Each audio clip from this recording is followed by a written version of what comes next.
Parang copper yung ano basta.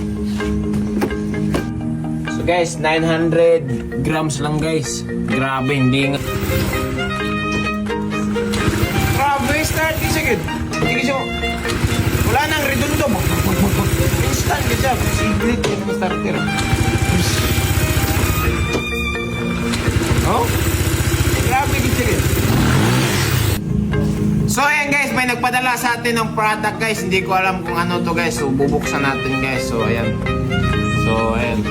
Don't spend your energy on things that don't power your soul. Wow, ganda na ano. Tingnan natin. Baklasin natin. Tara, let's go. Kakagising ko lang pinadalan tayo ni Sir. Para daw to sa PCX natin. Maganda yung packaging niya, simple. May nakalagay dyan na 5L. Ito ka ni? Tignan.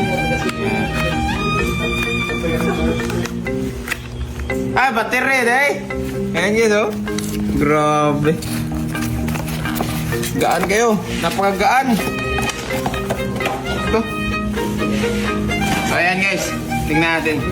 So ito po yung brand ni Sir guys, LiFePo 4. So ayan, ito ay 12 volts, 8.5 amps guys. So, ang gaya good, grabe. Sakto ito sa PCX ko, so try natin yun mamaya. So sa mga gustong bumili ito guys, ito po yung page ni Sir guys. So PM nyo lang si Sir guys, sa mga gusto dyan. Ayan, meron siyang warranty void guys. So may warranty ito. Warranty void if the seal is broken. Rap, Inglesero. So, tignan natin magkawin yung bolt. Ayan, may free ng ano guys, bolt guys. Tsaka yung ano guys, ito hindi na yung mag-nut ka pa guys. So traded na siya. Ito yung bagong ano guys, generation nga battery ba. Ayan. Oh.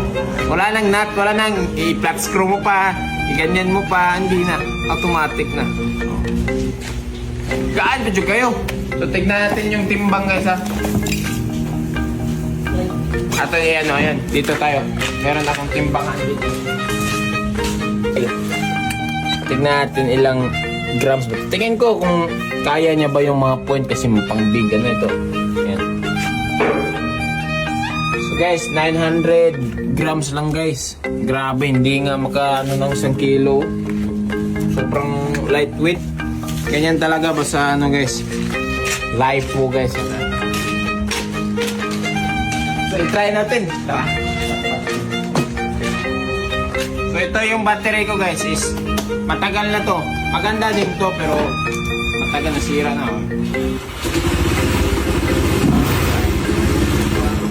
Matagal din siya mag-start. So ayan, tingnan natin. So papalitan natin to.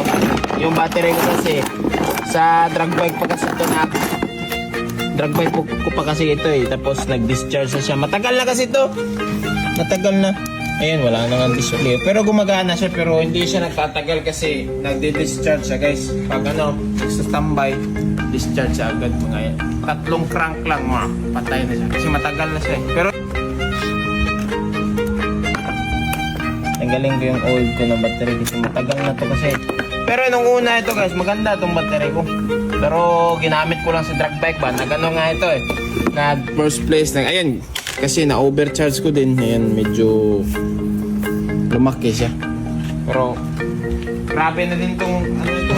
Tagal na din yung pinagdaanan na itong battery. So ayan.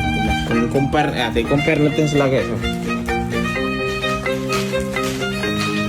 Compare natin yung weights nila guys. Kasi ito ay gel battery.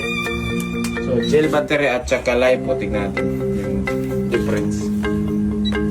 Ayan. Ayan dito. 1.6 kilo. So, ito. Yan, 900 lang. So, kalahati talaga.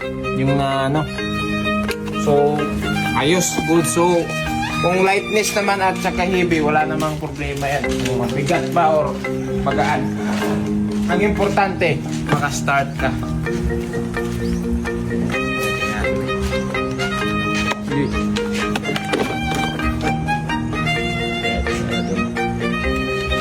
Ilalagay na natin ito. sakto gid siya 5 mil gid siya.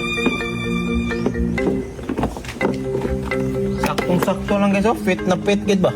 Hindi siya maalog ba?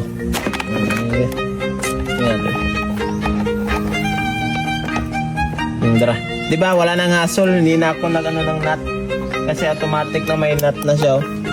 Para siyang bronze or parang copper yung ano basta. Basta conductive. Tingnan natin. Cold start. Ayos.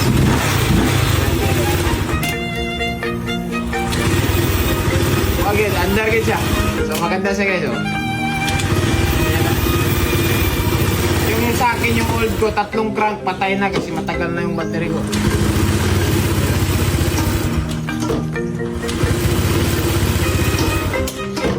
Kahit buong araw tayo mag-start, okay guys.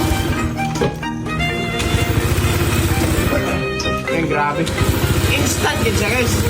Wala lang akong voltmeter dito para makita nyo sana yung drop ng ano, battery.